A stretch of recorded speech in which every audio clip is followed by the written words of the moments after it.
Programme में सबसे पहले बात, साबिक वजीर आजम और मुस्लिम लीग नून के सदर मियां नवाज शरीफ ने एक बड़ा ऐलान किया है और कहा है कि मुस्लिम लीग नून के वजारत उज़्मा के अगले उम्मीदवार उनके छोटे भाई मियां शहबाज शरीफ होंगे। इससे कबल 28 जुलाई को सुप्रीम कोर्ट की जानिब से नाअहल करार दिए जाने के बाद नवाज शरीफ ने शहबाज शरीफ को ही इंतखाबात तक अपना जानशीन मुकर्रर करने का ऐलान किया था, जबकि शाहिद खाकान अब्बासी को अबूरी वजीर आजम नामजद किया था। लेकिन फिर नवाज शरीफ ने यू टर्न लेते हुए अब्बासी साहब को ही इंतखाबात तक काम जारी रखने का ग्रीन सिग्नल दे दिया।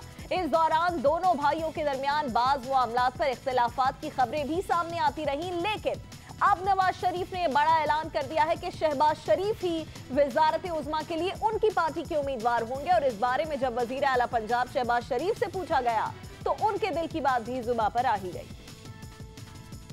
शहबाज भी वजीर आजम के लिए उम्मीदवार होंगे। अल्लाह आपकी जुबान मुबारक करे, अल्लाह आपकी जुबान मुबारक करे, अल्लाह आपकी जुबान मुबारक करे। लेकिन वजारत उज़्मा की कुर्सी तक पहुंचने से पहले शहबाज शरीफ साहब के लिए कड़ा इम्तिहान अभी बाकी है। सरबराह पाकिस्तान अवामी तहरीक डॉक्टर ताहिरुल कादरी ने मॉडल टाउन वाक़े पर तहरीक क़िसास का ऐलान किया है और इस मुकदमे के लिए 28 दिसंबर को ऑल पार्टीज कॉन्फ्रेंस भी तलब कर ली गई है। तहरीक इंसाफ और पीपल्स पार्टी ताहिरुल कादरी की हर सतह पर हिमायत का पहले ही ऐलान कर चुके हैं और ताहिरुल कादरी का तो यही मुतालबा है कि वजीर आला पंजाब शहबाज शरीफ और वजीर कानून पंजाब राना सनाउल्लाह को गिरफ्तार किया जाए और पूरी की पूरी काबीना को घर भेज दिया जाए। और इसके लिए उन्होंने 31 दिसंबर की डेडलाइन भी मुकर्रर कर दी है।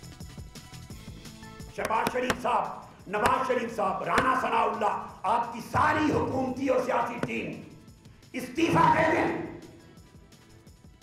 सरेंडर करे कानून के आगे, ओहदे छोड़ दे, खुद को कानून के सुपुर्द करे, मजलूमों के लिए इंसाफ का रास्ता खोले।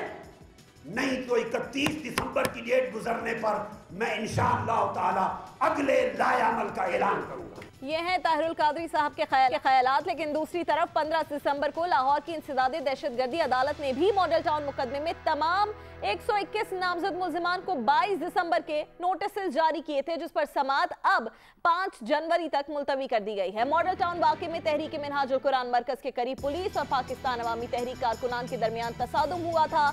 10 अफराद इसमें जाँ बहक जबकि 70 से ज्यादा अफराद जख्मी हुए थे। मॉडल टाउन केस अब भी अदालत में मौजूद है, जबकि ताहिरुल कादरी एक और तहरीक शुरू करने का इरादा रखते हैं। तो मुस्लिम लीग नून के वजारत उज़्मा के उम्मीदवार शहबाज शरीफ के लिए इस्लामाबाद तक पहुंचने से कबल ये दो कड़े इम्तिहानात सामने खड़े हैं और मामला क़िसास का हो तो मामला पुरअमन तौर पर हल होता नजर नहीं आ रहा है। इन्हीं सारे चैलेंजेस पर हम बात करेंगे। हमारे साथ इस वक्त मौजूद है मुस्लिम लीग नून की अहम रहनुमा मोहतरमा माइज़ा हमीद साहबा। माइज़ा ने वक्त निकाला प्रोग्राम लेकिन के लिए। माइज़ा साहबा, सबसे पहले तो यही सवाल है कि अब नामजद कर दिया गया है मुस्लिम लीग नून की जानिब से वजारत उज़्मा के लिए शहबाज शरीफ साहब को, लेकिन इस्लामाबाद पहुंचने से पहले इलेक्शन कैंपेन तो होगी, लेकिन उससे पहले जो चैलेंजेस हैं, आप लोगों ने कोई हिकमत अमली बनाई है इससे निपटने की? बिस्मिल्लाहिर्रहमानिर्रहीम। राबिया, जो चैलेंजेस हैं ये तो हमारे उस वक़्त से चैलेंजेस शुरू हैं। ये जो धरनों की ब्लैकमेलिंग है या सियासी थिएटर लगाया जाता है जो इमरान खान साहब ने पहले लगाया ताहिरुल कादरी की सपोर्ट में, क्योंकि इमरान खान साहब के पास तो नंबर्स नहीं होते एज़ यूजुअल, तो वो कोई ना कोई जो है वो कंधा ढूंढते हैं सहारे के लिए, और वो उन्होंने ताहिरुल कादरी साहब को ढूंढा। और उससे पहले भी उन्होंने जो है पिछली हुकूमत में भी जो है हुकूमत को डीरेल करने के लिए ऐसे बहुत से धरने किए हैं। तो मेरा ख्याल है कि अब ये टाइम आ गया है कि इन धरनों से ब्लैकमेल होके कोई रिज़ाइन नहीं करेगा। अगर कोई अदालती फैसला आता है तो हम उसको मानते भी हैं और उसके अदालतों के सामने पेश भी होते हैं, लेकिन अगर आप ये बात करें कि हम अदालती फैसलों को जो है क्रिटिसाइज ना करें या उनको तनकीद ना का निशाना ना बनाएं, ये कॉन्स्टिट्यूशनली हमारा हक है, तो वो हम जरूर करें। माइज़ा साहिबा, आप लोगों को इस बात का अंदाजा है कि ये केस बहुत बड़ा और बहुत संगीन भी हो सकता है, बन सकता है शरीफ खानदान के लिए, खास तौर पर शहबाज शरीफ के लिए? ये किसास का मामला है, दियत की भी बात नहीं हो रही है और 14 अफराद के कत्ल की बात की जा रही है। इसके ये भी कहा जा रहा है कि तो पाकिस्तान की तारीख में एक बहुत बड़ा केस बन सकता है। तो इसको इसी तरह से देख रहे हैं या फिर आप लोग वैसे ही इसको डील करेंगे जैसे सियासी बयान दिए जाते हैं आप लोग की जानिब से? राबिया, पाकिस्तान की तारीख में, दुनिया की तारीख में कहा जाता था कि पैनामा पेपर्स का बहुत बड़ा केस है, और मुझे एक प्राइम मिनिस्टर किसी मुल्क का बता दें जो पैनामा के केस में इकामा पे जो है निकाला गया, मुझे इसकी भी कोई प्रेसिडेंट बता दें। वो भी बड़ा वर्ल्ड वाइड केस था और बड़ा नोन केस था और बड़ा कहा गया था करप्शन का केस है। ठीक है। दूसरा जो केस है, केसेस की अगर आप बात करती हैं तो फिर 2-3 केसेस अभी रिसेंटली जो हैं मियां मोहम्मद शहबाज शरीफ के अगेंस्ट किए गए, जिसमें एक ऑरेंज लाइन की करप्शन का केस था जिसमें उनको बाइज्जत बरी कर दिया गया। फिर दूसरा केस जो था हुदैबिया पेपर मिल्स वाला, उसमें भी जो है उनको किसी किस्म का सबूत या शवाहिद नहीं मिल सके। तो मैं ये समझती हूँ कि अगर और इसमें भी अगर कोर्ट पूरी प्रोसीडिंग्स करता है और उसके बाद अगर कोई फैसला आता है तो हम ज़रूर उसको मानेंगे, लेकिन मैं नहीं समझती कि कोई किसी किस्म के कसूरवार हैं मियां शहबाज शरीफ साहब और उनकी कैबिनेट। और मैं ये भी समझती हूँ कि फैसला आने का इंतज़ार करना चाहिए। अगर इस तरह की थ्रेट्स से हुकूमतों को रिजाइन कराने का एक प्रेसिडेंट शुरू हो गया तो फिर तो कोई भी मुंतखब हुकूमत अपना टाइम पूरा नहीं कर सकेगी और जमहूरियत को खतरा होएगा। बिल्कुल ठीक है। माई साहब ये भी बता दीजिए, इलेक्शन कैंपेन क्या लेकर चलेगी मुस्लिम लीग नून? ये बड़ी कंफ्यूजन है। क्या आप लोग ये इलेक्शन कैंपेन लेकर चलेंगे जो कि मौक़िफ़ है साबिक वजीर आज़म नवाज शरीफ का कि वो अब कानून की अमलदारी की बात कर रहे हैं, एक कैंपेन शुरू कर रहे हैं जो कि अदालती फैसलों के खिलाफ होगी कैंपेन? क्या वो कैंपेन लेकर चलेंगे या फिर शहबाज शरीफ साहब की कैंपेन जो कि प्रो अदालत बयान दे रहे हैं, वो इस बात पर यकीन नहीं रखते कि अदालतों के खिलाफ बयान आए और साथ में वो ये भी कह रहे हैं कि वो डेवलपमेंट की बात करेंगे? तो अब वजीर आजम के उम्मीदवार तो शहबाज शरीफ हैं, आप लोग किसकी कैंपेन को फॉलो करेंगे? पहले तो मैं ये कहना चाहूँगी कि जो मुस्लिम लीग नून है वो एक आइडियोलॉजी का, जो मियां मोहम्मद नवाज शरीफ हैं वो एक आइडियोलॉजी है, वो पॉलिटिकल पार्टी की एक आइडियोलॉजी है, वो एक नाम नहीं है, वो एक नज़रिया है। और उसकी वजह से पूरी PMLN को या हमारी जो पार्टी है उसको वोट मिलते हैं और वो हमारी स्ट्रेंथ है। तो मैं ये समझती हूँ कि जो ये नज़रिया है या हमारे पॉलिटिकल सपोर्टर्स हैं या जो हमारे जो लोग हमें वोट देते हैं वो मियां मोहम्मद नवाज शरीफ की मर्जी से, उनके नजरिए से उनके छोटे भाई एग्री नहीं कर रहे हैं, वो तो अपनी अलग सोच रखते हैं। तो आप लोग किसके नजरिए को फॉलो करेंगे? एग्री मैं समझती हूँ कि दोनों भाइयों में बहुत ज़्यादा जो है एक कंसेंसस भी है और एक बहुत ज़्यादा जो है आपस में उनकी एक रैपो है। क्योंकि अगर आप देखें तो मियां मोहम्मद शहबाज शरीफ का नाम पहले भी जब प्राइम मिनिस्टर साहब का के अगेंस्ट फैसला आया था, फॉर्मर प्राइम मिनिस्टर के अगेंस्ट का फैसला आया था, तो मियां मोहम्मद नवाज शरीफ ने छोटे मियां साहब का नाम लिया था। लेकिन देखें, अगर हम एक PMLN एक वाहिद पार्टी है जो डेवलपमेंट का एजेंडा लेके आगे जा रही है। अगर आप PTI को देखें या पीपल्स पार्टी की गवर्नेंस को देखें तो आपको साफ नजर आता है कि वो एजुकेशन में, हेल्थ में, इंफ्रास्ट्रक्चर में कितने पीछे हैं। बिजली को ही देख लें।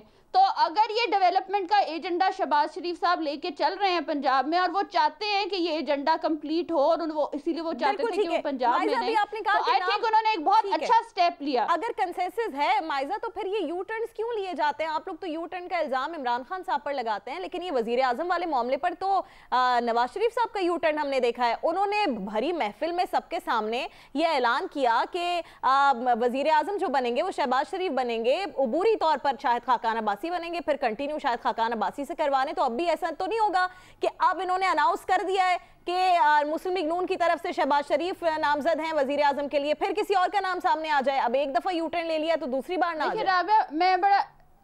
मैं बड़ा क्लैरिफाई इसको बड़ी मतलब वाज़े तौर पे आपको क्लैरिफाई कर देती हूँ कि मियां मोहम्मद नवाज शरीफ ने ये प्रपोज किया था नाम मियां मोहम्मद शहबाज शरीफ साहब का। नहीं, उन्होंने ऐलान किया था और उन्होंने कहा था कि मेरे इस हुक्म के बाद मना नहीं किया Shehbaz Sharif. I am using the word propose, वो उन्होंने किया था। और मियां शहबाज शरीफ साहब ने कहा था कि मैं ये चाहता हूं कि हमारी पॉलिटिकल पार्टी का एजेंडा है डेवलपमेंट, और डेवलपमेंट पूरी जो है अगर पंजाब को देखा जाए तो उसको फॉलो अप करने के लिए वो चाहते थे कि वो पंजाब में अभी उनकी बहुत शदीद सख्त जरूरत थी, इसलिए उनको जो है वो खुद जो है नहीं चाहते थे कि वो सेंटर में अभी आए, तो हालात भी इजाजत नहीं देते थे। वो चाहते थे कि पंजाब के जो प्रोजेक्ट्स हैं, पंजाब के जो उनके डेवलपमेंट के एजेंडाज हैं, उनको पूरी तरह कंप्लीट कर सकें। बिल्कुल ठीक है। अब शहबाज शरीफ है, अगर शहबाज शरीफ अगर वजीर आजम के लिए नामजद हो गए माइजा, बनाया गया, तो अब पंजाब की प्रोजेक्ट्स आगे चलकर जो भी होता है वो तो इलेक्शन के बाद पता चलेगा, लेकिन फिर कौन देखेगा? तो कोई वजीर आला पंजाब के लिए भी नाम सोच लिया आप लोगों ने? देखिए, हमारी तो ख्वाहिश होएगी कि मरीम नवाज शरीफ साहिबा जो हैं, जिस तरह उन्होंने NA 120 की जो है कैंपेन चलाई और जिस तरह उन्होंने प्राइम मिनिस्टर हाउस में बैठ के पीछे अपने आप को लाइमलाइट में ना लाते हुए काम किए और जिस तरह उन्होंने अपनी डेडलाइंस को देखते हुए एजुकेशन हेल्थ में काम किया और क्रेडिट किसी और को लेने दिया, मैं समझती हूँ कि वो काबिल हैं इस तरह की पोस्ट संभालने को। लेकिन कह रही हैं ये मैं समझती हूँ कि उनकी कॉम्पिटेंसी देख के, उनके साथ काम करके मुझे ये लगा है कि वो इस चीज को बड़ी खातिर तरीके से पूरी काम कर सकती है। लेकिन मैं आपको ये भी कहना चाहूंगी राबिया, जिस तरह आपने मुझे कहा कि ये प्रिजम्पशंस हैं, इससे पहले तो इलेक्शंस होंगे और इलेक्शंस के बाद जो है वोट डिसाइड करेगा कि क्या होगा। मरियम नवाज वज़ीर आला पंजाब, पूरी पार्टी इस पर एग्रीड है करना, पहले ये बता दें। देखिए पूरी मैंने आपको फिर कहा कि यहाँ पे हमजा शहबाज साहब का नाम तो बीच में नहीं आ रहा कहीं। मैं समझती हूँ कि हमजा साहब भी बहुत कॉम्पिटेंट हैं। ज्यादा कॉम्पिटेंट कौन है माइजा? शहबाज साहब भी बहुत कॉम्पिटेंट है, लेकिन मैंने एज अ पॉलिटिकल वर्कर बात की कि एक खातून होने के नाते एक बड़ी अच्छी इमेज जाती है कि अगर हमारे मुल्क में जो है लीडरशिप रोल्स जो हैं खवातीन को दिए जाए। मैं एक और बात करना चाहूँगी कि जो इमरान खान साहब की स्टेटमेंट्स हैं और जो यू टर्न्स हैं वो बिल्कुल डिफरेंट हैं, क्योंकि वो चाहते हैं कि कोई शॉर्टकट तरीका हो जिसमें तारुल कादरी साहब को मिला के जो है सिस्टम को डीरेल किया जाए और वो कोई शॉर्टकट तरीके से जो है कोई हुकूमत की संभालने की के ख्वाब देख रहे हैं। मैं ये समझती हूँ कि जो पार्टीज उनका साथ देंगी बेसिकली वो हुकूमत को और जमहूरियत को जो है वीकन करने की कोशिश। बहुत शुक्रिया। माइजा हमीद हमारे साथ मौजूद थी, मुस्लिम लीग नून की अहम रहनुमा है, से बात कर रही थी। साथ में ख्वाहिश कहें या खबर ये भी कह गई है कि वजीर आला पंजाब के लिए मरियम नवाज बहुत अच्छी उम्मीदवार होंगी और उन्होंने कहा है कि पार्टी में भी अक्सरियत ऐसी है जो कि यही सोच रही है। तो अब ये चीज भी सामने आ गई है शहबाज शरीफ के नाम के बाद। आगे बढ़ते हैं प्रोग्राम में। रवा माह के अवाइल में अमरीकी सदर डोनाल्ड ट्रंप ने अशरों से जारी अमरीकी पॉलिसी को एक तरफ हटाकर मकबूजा बैतुल मक़दिस को जब इसराइल का दारुल हुकूमत मानने का ऐलान किया तो पूरी दुनिया में इस फैसले के खिलाफ आवाजें उठना शुरू हुई और एहतजाज का एक सिलसिला शुरू हो गया। इस्लामी और यूरोपीय दुनिया ने ट्रंप के इस मुतनाज़ा फैसले पर शदीद तहफ़्फ़ुज़ात का इजहार किया, लेकिन ट्रंप ने इन तहफ़्फ़ुज़ात को सुनने के बजाय पूरे अक़वाम आलम को धमकियां दे डाली कि अमरीकी फैसले के खिलाफ अक़वाम मुत्तहिदा में करारदाद मंजूर कराने वालों पर अमरीका की गहरी नजर होगी। लेकिन अक़वाम मुत्तहिदा में तारीख रकम हुई और ट्रंप की धमकियां अक़वाम मुत्तहिदा की जनरल असम्बली पर असरअंदाज नहीं हो सकी और मकबूजा बैतुल मक़दिस को इसराइली दारुल हुकूमत तस्लीम किए जाने के वाशिंगटन के फैसले के खिलाफ करारदाद भारी अक्सरियत से मंजूर कर ली गई। अक़वाम मुत्तहिदा की करारदाद का मकसद अमरीका पर दबाव डालना था कि वो मकबूजा बैतुल मक़दिस को इसराइल का दारुल हुकूमत तस्लीम करने का ऐलान वापस ले। जनरल असम्बली के इजलास में 193 मेंबरान मुमालिक ने मकबूजा बैतुल मक़दिस से मुतालिक अमरीका के मुतनाज़ा फैसले पर वोट डाले। तुर्की और यमन की जानिब से पेश किए जाने वाले करारदाद के हक में 128, जबकि 9 ममालिक ने इसकी मुखालिफत की। 35 ममालिक ने वोटिंग में हिस्सा नहीं लिया, जबकि हैरान कुन तौर पर भारत भी अमरीकी फैसले के खिलाफ वोट देने वाले ममालिक में शामिल था। करारदाद की मुखालिफत करने वाले ममालिक में अमरीका और इसराइल के अलावा कोई और काबिल जिक्र मुल्क शामिल नहीं था। लेकिन दूसरी तरफ अक़वाम मुत्तहिदा में पाकिस्तान की मुस्तकिल मंदूब मलिहा लोधी ने एक मरतबा फिर अमरीका की जानिब से मकबूजा बैतुल मक़दिस को इसराइल का दारुल हुकूमत तस्लीम करने के फैसले को अक़वाम मुत्तहिदा की करारदादों की खिलाफ वर्जी करार देते हुए फ़लस्तीन की हिमायत जारी रखने का अज़्म दोहराया है। लेकिन अमरीका बहादुर के क्या ही कहने, 128 ममालिक में उसको सिर्फ पाकिस्तान ही नजर आया और सारा का सारा गुस्सा निकाला गया है पाकिस्तान पर। अमरीकी नायब सदर माइक पेंस ने अफगानिस्तान में खड़े होकर पाकिस्तान को धमकी देते हुए कहा है कि दहशतगर्दों और मुजरिमों को पनाह देने से पाकिस्तान को बहुत कुछ खोना पड़ेगा। अमेरिकी नायब सदर के बयान पर दफ्तर खारजा ने रद्द-ए-अमल देते हुए कहा है कि इत्तेहादी मुल्क एक दूसरे को नोटिस नहीं दिया करते और नोटिस उनको मिलना चाहिए जो मनशियात की पैदावार और करप्शन में इजाफा कर रहे हैं। लेकिन ट्रंप इंतजामिया की जानिब से पाकिस्तान को दी जाने वाली ये पहली धमकी नहीं है। इससे कबल भी डोनाल्ड ट्रंप बरसर इख्तिदार आने के बाद से कई बार पाकिस्तान को धमकियां देते रहे हैं। गुज़िश्ता हफ्ते भी अमेरिकी सिक्योरिटी पॉलिसी के ऐलान के मौके पर ट्रंप ने पाकिस्तान पर दहशतगर्दों की मुआवनत का इल्जाम आयद किया था। दूसरी तरफ आज सेनेट की कायमा कमेटी बराए खारजा उमूर ने अमरीकी धमकियों के पेश नजर ही इस खदशे का इजहार किया है कि जमातुद दावा के सरबराह हाफिज सईद अहमद के खिलाफ अमेरिका कहीं ऐसी कार्रवाई ना कर दे जो उसने एबटाबाद में उसामा बिन लादेन के खिलाफ की थी। यानी कायमा कमेटी का यह खदशा है पाकिस्तान की कि अमेरिका पाकिस्तानी सरजमीन पर एक बार फिर कोई कार्रवाई कर सकता है। सेनेटर नुसरत सादिक की सरबराही में होने वाले इस इजलास में पीपीपी के सेनेटर फरतुल्लाह बाबर ने कहा कि अमेरिका ने हाफिज सईद के सर की कीमत $1 करोड़ मुकर्रर की और कहीं अमेरिका हाफिज सईद के खिलाफ यकतरफा कार्रवाई ना कर दे। इस इजलास में सेक्रेटरी खारजा मीना जंजोआ ने भी अमेरिकी नायब सदर के बयान पर तशवीश का इजहार किया। अमेरिकी धमकियां पाकिस्तान के लिए नई नहीं है, लेकिन इस मर्तबा पाकिस्तान को इन धमकियों पर संजीदगी से गौर करने की जरूरत है क्योंकि ये धमकियां फलस्तीनियों की हिमायत के नतीजे में दी जा रही हैं। इसी पूरे मामले पर हम बात करेंगे। हमारे मौजूद हैं साबिक वजीर खारजा जनाब खुर्शीद महमूद कसूरी साहब। कसूरी साहब, बहुत शुक्रिया आपने प्रोग्राम लेकिन के लिए वक्त निकाला। खुर्शीद साहब, पाकिस्तान जैसे ही अक़वाम मुत्तहिदा में वोट डाला है फलस्तीन के हक में, उसके बाद से ही फौरी तौर पर अमेरिका की जानिब से धमकियां मौसूल होना शुरू हो गई हैं। पाकिस्तान का क्या लाहेमल होना चाहिए इस पूरे मामले पर इस वक्त?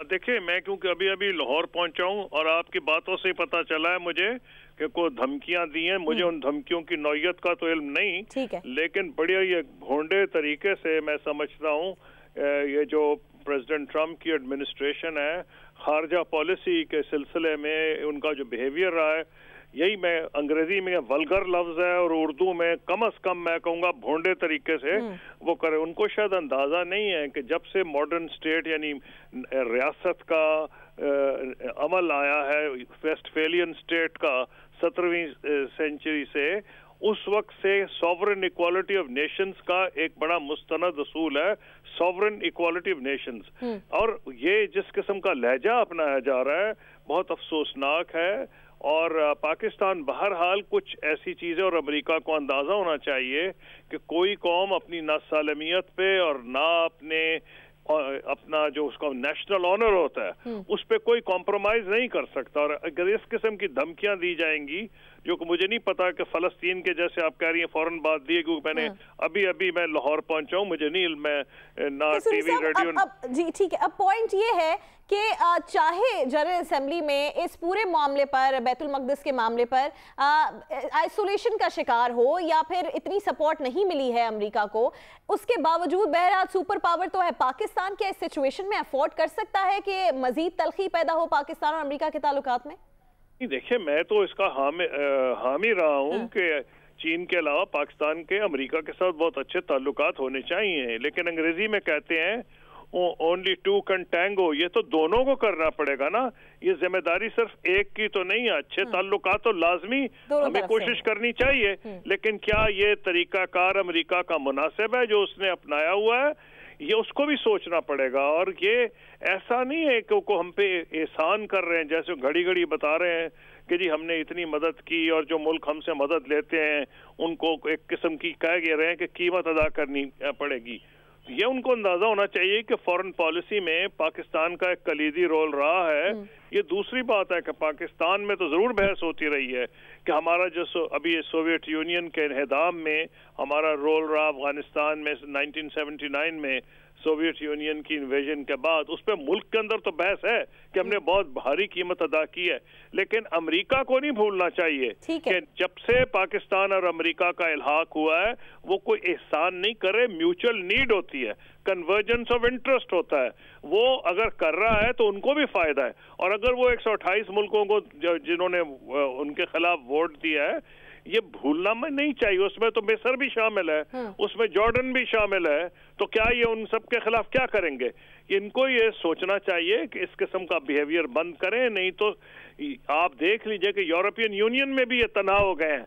यूरोपियन यूनियन के ममालिक में जो बड़े बड़े मुल्क हैं, सिवाय 3-4 के जो बड़े मुल्क हैं सब ने इनके खिलाफ वोट दिया है। वो तो इनके पुराने इत्तेहादी थे, तो उन्होंने अगर खिलाफ दे दिया। बरतानिया जो कहा जाता है कि जी स्पेशल रिलेशनशिप है, बरतानिया ने इनके खिलाफ वोट दिया। अगर इतनी गलत बात करेंगे कि जब से फलस्तीन का मसला आया है और ये जो 2 स्टेट सोल्यूशन की बात हो रही है, उसमें वाज़ेह तौर पे ये बात थी कि ये जो जेरूसलम या बैतुल मक़दस का जो फैसला है ये फाइनल सेटलमेंट में आएगा, यानी कि जब ये 2 स्टेट सोल्यूशन की बात होगी, फाइनल सेटलमेंट होगी, उसमें जेरूसलम का। अब ये कैद जबानी जमा खर्च तो यही कह रहे हैं कि जी हमने ये नहीं किया, हमने वो नहीं किया, लेकिन जो सिग्नल भेजा है जेरूसलम में और जो मुतकब्बराना तकरीर की है उन्होंने, उनकी एम्बेसडर ने, जिसने कहा है कि जो चाहे यूएन कह ले हमारा दारुल खिलाफा ट्रांसफर होके रहेगा, ये इसके नुकसान अमेरिका को भी होगा।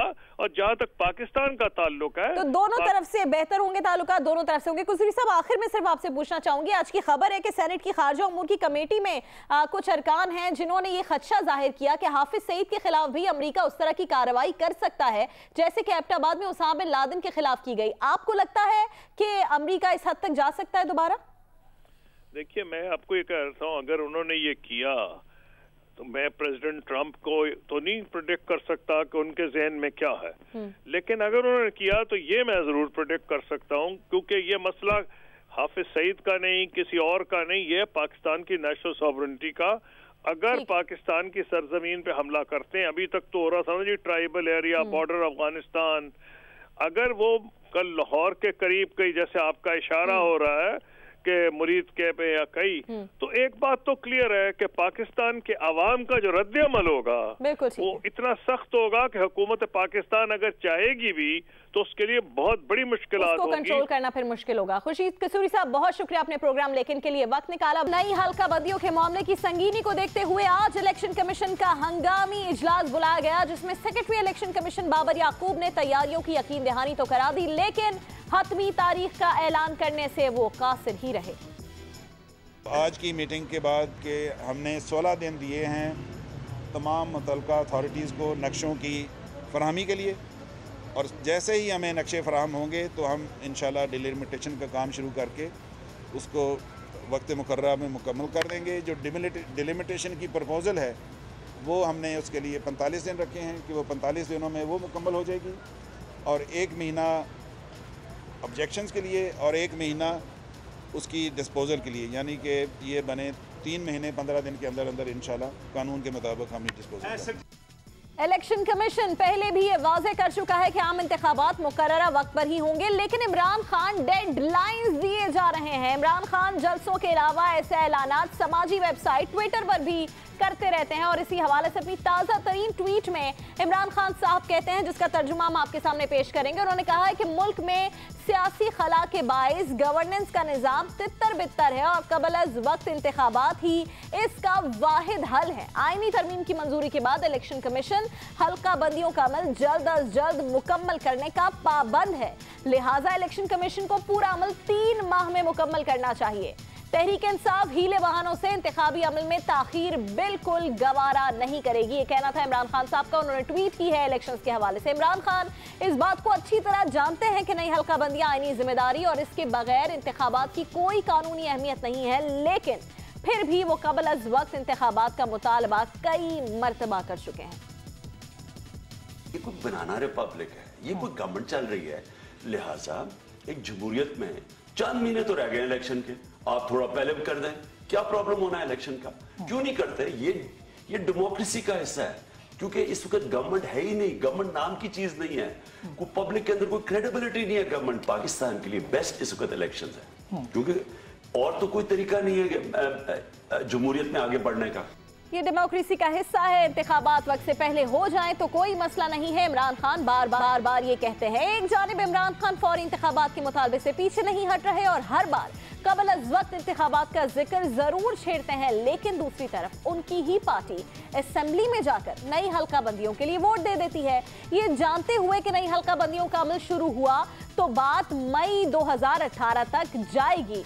इंतखाबात वक्त पर होने के हवाले से इलेक्शन कमीशन की कई बार की यकीन दहानियों के बावजूद इमरान खान साहब अपनी जिद पर अड़े हैं और मुसलसल इलेक्शन कमीशन पर दबाव बढ़ाते हुए कबल अज वक्त इंतखाबात की रट लगाए हुए हैं।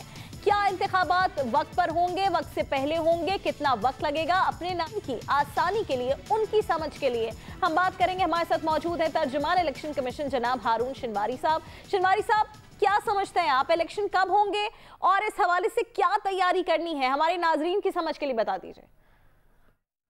2018 के आम इंतखाबात जो हैं वो अगस्त के पहले हफ्ते में टेंटेटिवली आ रहे हैं। अच्छा। तो नए कानून के मुताबिक, इलेक्शन एक्ट 2017 के मुताबिक, तो हमें इलेक्शन से 4 माह पहले ही एक एक्शन प्लान देना होता है कि ये काम कर लिए गए हैं और ये लीगल और प्रोसीजरल मैटर्स ले लिए गए हैं और ये करने हैं, जिसमें हल्काबंदियाँ शामिल हैं। 50 लाख नए वोटर्स आए हैं जो नादरा ने शनाख्ती कार्ड इशू किए हैं, उनकी नजरसानी का काम है। तो डेटा भी हमने लेना है। अब हल्काबंदियों का अगर मामला है, इलेक्शन कमीशन को नई हल्काबंदियों को मुकम्मल करने में कितना वक्त लगेगा शिनवारी साहब?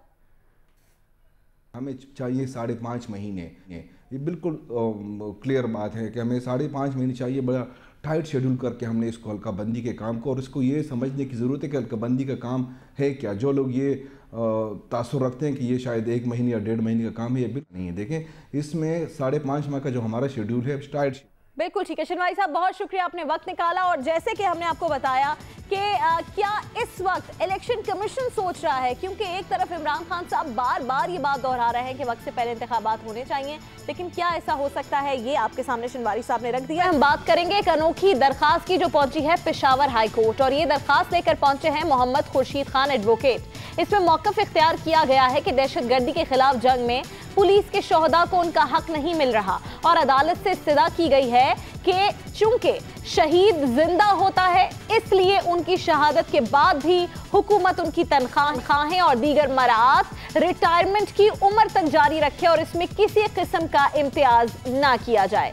जस्टिस वकार अहमद और जस्टिस मुसरत हिलाली पर पेशावर हाईकोर्ट के 2 रुकनी बेंच ने इस दरख्वास्त पर आईजी खैबर पख्तूनख्वा और सूबाई हुकूमत को नोटिस भी जारी कर दिए हैं कि वो 15 रोज के अंदर इसका जवाब दाखिल करें। दरख्वास्त गुजार कहते हैं कि जंग के शोहदा को एक ही नजर से देखना चाहिए और इसकी कैटेगरीज नहीं होनी चाहिए। ये हकीकत है कि खैबर पख्तूनख्वा का किरदार बहुत दहशतगर्दी के खिलाफ जंग में इंतहाई कलीदी रहा है और इस जंग के सबब सूबे को बहुत नुकसान भी उठाना पड़ा है। कानून नाफिज करने वाले इदारों खुसूसन खैबर पख्तूनख्वा ने इस जंग में अपने हजारों एहलकारों की कुर्बानी दी है, जो अब भी जारी है। अभी भी कई अफसोसनाक वाकयात हुए हैं जिसमें खैबर पख्तूनख्वा पुलिस की कारकर्दगी की वजह से कई लोगों की जानें बची हैं। आदादो शुमार के मुताबिक दहशतगर्दी के खिलाफ जंग में खैबर पख्तूनख्वा पुलिस के तकरीबन 1500 एहलकार शहादत के रुतबे पर फाइज हो चुके हैं। सिर्फ पेशावर में 350 से ज्यादा पुलिस एहलकार शहीद किए गए हैं।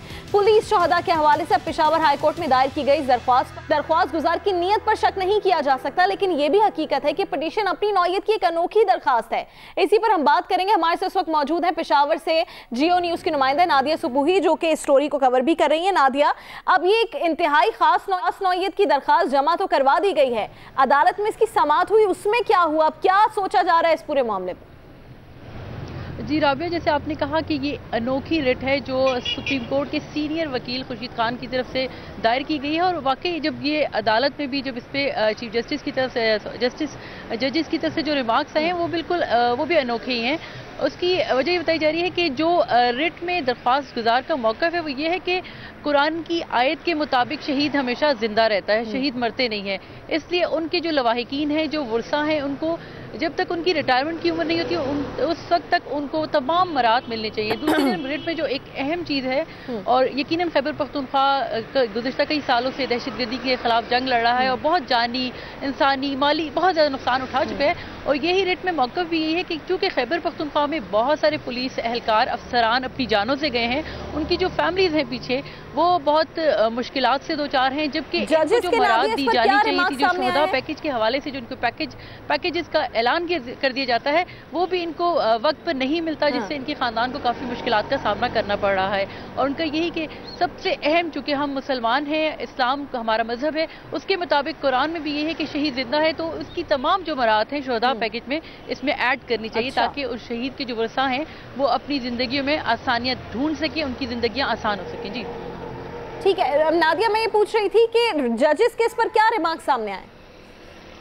जी बिल्कुल, जजेस चूँकि बहुत सारे दहशतगर्दी के खिलाफ जो जंग में बहुत सारी ऐसी रिट हो चुकी है जिसमें शहदा के पैकेजेस नहीं मिल रहे। कई सालों से जो शहीद हुए पुलिस अफसरान या पुलिस एहलकार जिनके शहदा पैकेजेस जो है उनके लवाहिकीन या उनके वरसा को अभी तक नहीं मिले, तो उस पर पहले भी कई मरतबा अदालत में जो जजेस हैं उनकी तरफ से रिमार्क्स आए कि इनके जो इनको मराद का ऐलान किया गया ये शहदा पैकेज के हवाले से जो इनको कंपनसेशन जो मुआवजे की जाएगी उसको फौरी तौर पे कर देना चाहिए ताकि वो फैमिली जो पहले ही इतनी मुश्किल से दो चार है उनकी मुश्किलात में कमी लाई जा सके। जी ठीक है नादिया सुबुई, बहुत शुक्रिया आपका, हमें रिपोर्ट कर रही थी इस पूरे मामले पर। प्रोग्राम में आगे बढ़ते हुए आपको बताया एमक्यूएम पाकिस्तान फारूक सत्तार अली रजा अब्दी के घर पहुंच गए। जब ये लोग अली रजा अब्दी के घर पहुंचे, तीनों रहनुमाओं की अली रजा अब्दी को मनाने की कोशिश है। अली रजा अब्दी वो एमक्यूएम पाकिस्तान के रहनुमा जिन्होंने रिजाइन किया था जब वो इराक में मौजूद थे, इस बात पर कि एमक्यूएम पाकिस्तान और पीएसपी को एक करने की कोशिश की जा रही थी। उन्हें जब इराक में होते हुए ये खबर मिली तो उन्होंने वहीं से ट्वीट करके अपना रेजिग्नेशन अनाउंस कर दिया था। अली रजा अब्दी जिन्होंने अपनी नेशनल असेंबली की सीट से भी इस्तीफा दिया, अपनी एमक्यूएम की जमात से भी उन्होंने इस्तीफा दिया, और जब वो हमारे प्रोग्राम में आए हमने उनसे गुफ्तगू की तो हमने उनके सामने सवाल रखा था कि अली रजा अब्दी साहब आप दोबारा एमक्यूएम में शामिल तो नहीं होंगे। बहुत वाज़ेह तौर पर कहा था कि वो अब एमक्यूएम पाकिस्तान का हिस्सा नहीं रहे हैं, वो किस जमात में जाएंगे, इस सवाल पर उन्होंने क्या जवाब दिया था वो भी आपको दिखाते हैं। अभी मेरी राबिया बात हो रही है मुख्तलिफ़ पार्टियों से, और जो कराची को और महाजिरों को और साथ में पंजाबी, पख्तून और बलोच और सिंधी और जितनी भी यहाँ पे कौमियतें रहती हैं उनके लिए दिल लगी से काम करने के लिए खड़ा हो। वो अनाउंस कर देते हैं कि वो जा रहे हैं एमक्यूएम पाकिस्तान में, जिसका बहुत ज़्यादा खदशा जाहिर किया जा रहा है। लेकिन देखने का बहुत शुक्र से कल इंशाल्लाह दोबारा मुलाकात होगी। अल्लाह।